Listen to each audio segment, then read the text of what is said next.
A design will have many definitions. Someone will say a good design is the one that's beautiful. Someone else will say that it's probably not all that and throw a shade at your taste. But shades aside, we actually have people with terrible taste in design.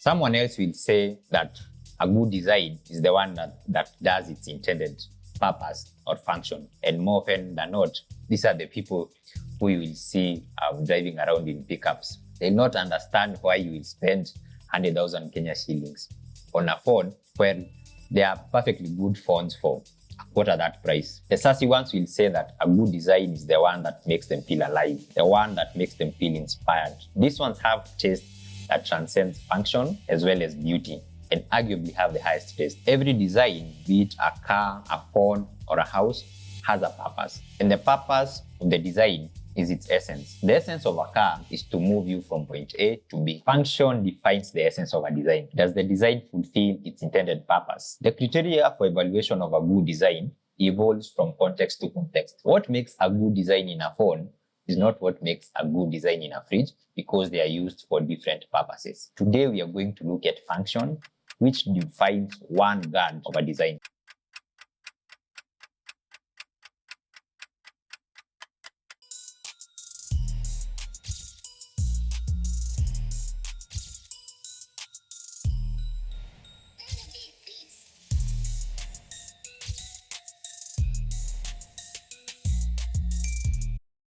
Current wave designs is a refreshing approach. In today's world, we are focused so much on aesthetics that other aspects of design sometimes become secondary or are even forgotten. These ranges can be from improper material use. Glossy tiles no doubt looks good, but they are slippery. So what happens when you use them on the bathroom floors? Or what happens when you use a neutral color palette in the kids' bed? Current wave designs uses the users of a space and the function as the primary driver of how the design should look like. And no, we do not ignore aesthetics.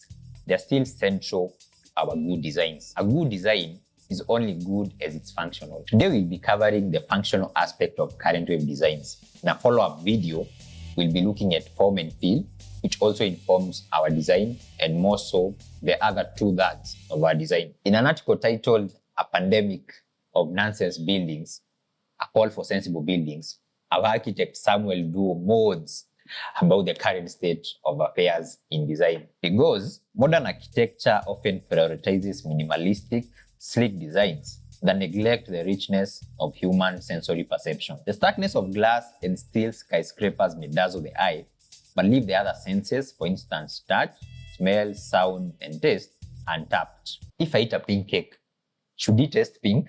Ordinarily, food color shouldn't affect our perception of flavor, but it does, at least not physically, but in the mind.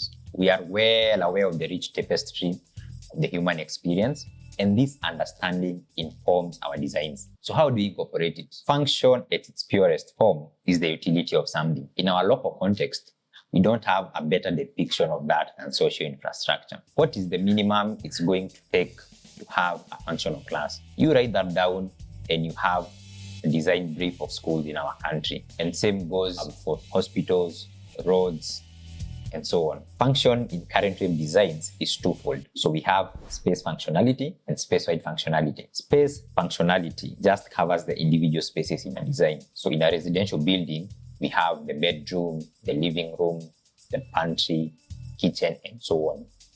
And in a petrol station, the individual spaces are different. Space-wide functionality, on the other hand, covers the connectedness of the individual spaces in the whole design. So the individual spaces can be well designed, but what is the logic that ties them all together? Let us look at space functionality. How will the users realistically use the space on a daily basis? So let's say you are trying to figure out how many bedrooms your house should be, and you come to the conclusion that 5 bedrooms are okay, but your kids do not live with you on a full-time basis, and your guests aren't visiting all the time. So the question is, do you really need a 5-bedroom house that's half empty for half the year?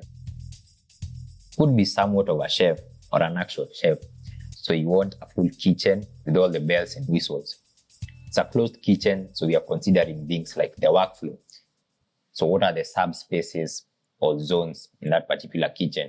The appliances like the preparation tops, the cooker, the refrigerator. We'll define the different zones, and ideally each should have its own space. The storage, so we have pantry for dry goods, cabinets for kitchenware, specialized storage for baking sheets, etc.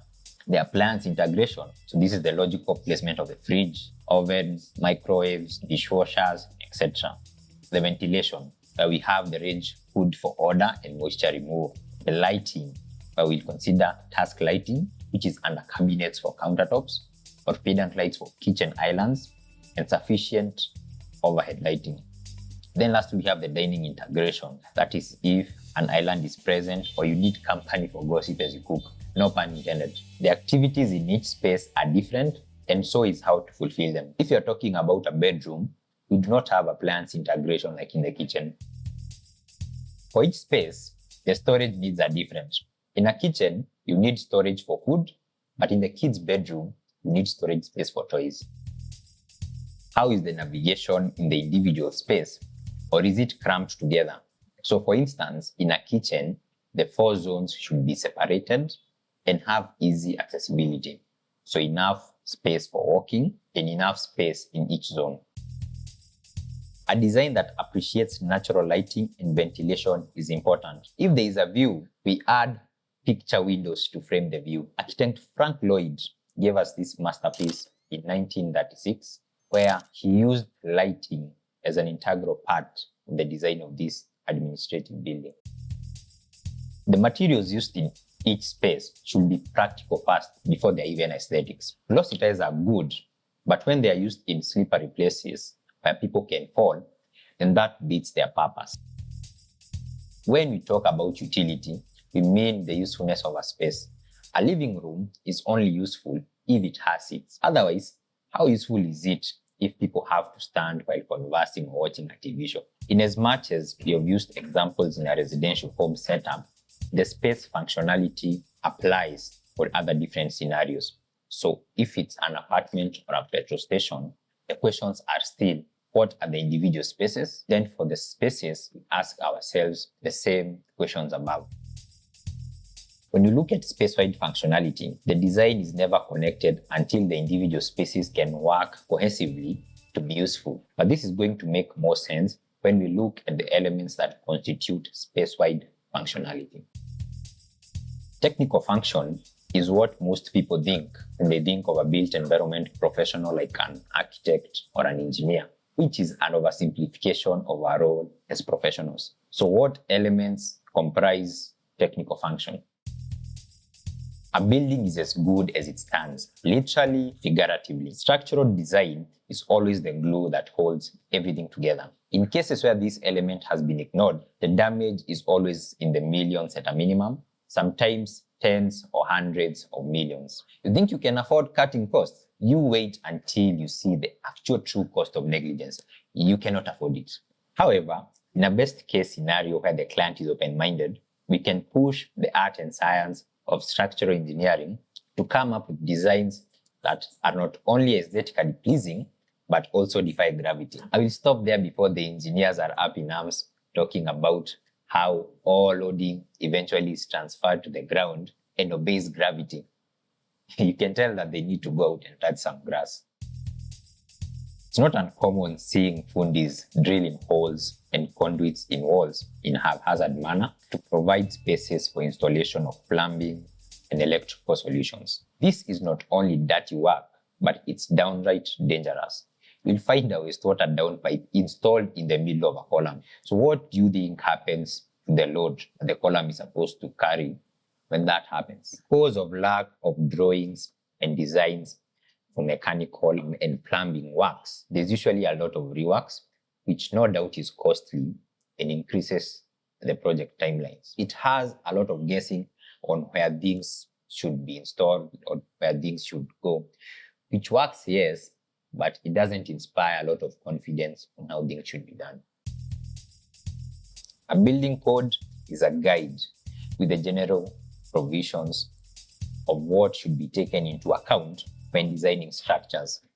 Things like the minimum sizes of doors, windows, etc. It also has more technical guides on how the design for various structural elements such as slabs should be done. As-built drawings are what the building should look like on completion. So where are the pipes located? Where are the columns after everything else has been plastered? The drawings may not be as important as the newest structure shines in its glory, but a few years down the line, when there is leakage in the plumbing, leaving a trail in the wall, looking like you afforded everything else except for the paint. When you are planning the maintenance of a building, renovations, or you just want to replace items as their life cycle has seen better days, you look for as-built drawings, but you'll not have any because your fundis were randomly creating conduits in the walls for plumbing without a care in the world as long as it works. The last element of technical function is site constraints. Site constraints are things we cannot control. If the site you want to build on has black cotton soil to a depth of 5 meters, there's nothing you or me can do about it. Site constraints vary, so from topography to subsoil conditions or even site access. But because they do not care what you or me think, we have to devise solutions around them. And these solutions vary as well, and they are on a case-to-case basis.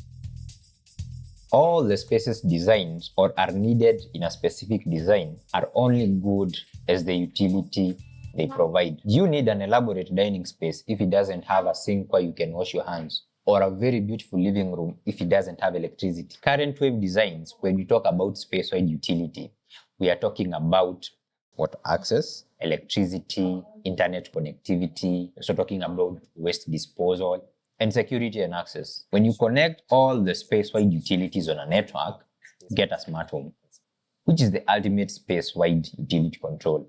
A smart home essentially provides for a way to connect all the space-wide utility elements and control them from a central point. This could be an app on your phone or control devices within the smart home ecosystem. When you think about space layout, the questions are essentially about location. Are private spaces provided with privacy? What activities take place in each space, and does the layout support them? Common mistakes are when you see a dining room located in an isolated space away from the kitchen. The third question is about accessibility. Are the spaces easily accessible, or do you have to go through someone's closet? Sometimes, quite often actually, money is a problem. During the design stage, as part of our design brief, we want to know whether there are budget constraints so that we can design within budget while getting maximum value for money for the available budget. Prioritization of functional elements is mostly informed by budget constraints.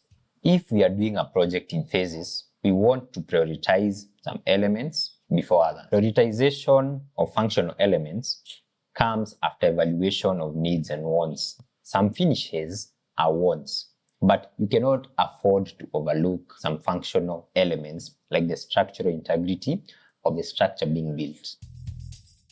Sometimes, creating possibility for future expansion and taking into account future needs is not always a requirement, but it's good to think about them. Public infrastructure like roads and sewer lines take this as a central part of their designs by doing forecasts on growth and expansion, so that while their current designs may not necessarily cater for future needs, they will have sufficient headwind to cater for more bandwidth in the future.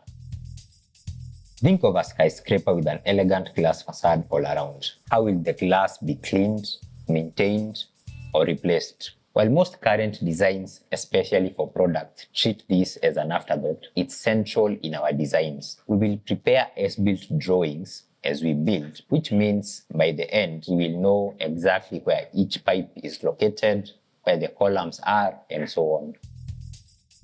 Lastly but not least, a very specific client will want specific functional elements to be outstanding. The most common we've seen are gravity-defying skyscrapers.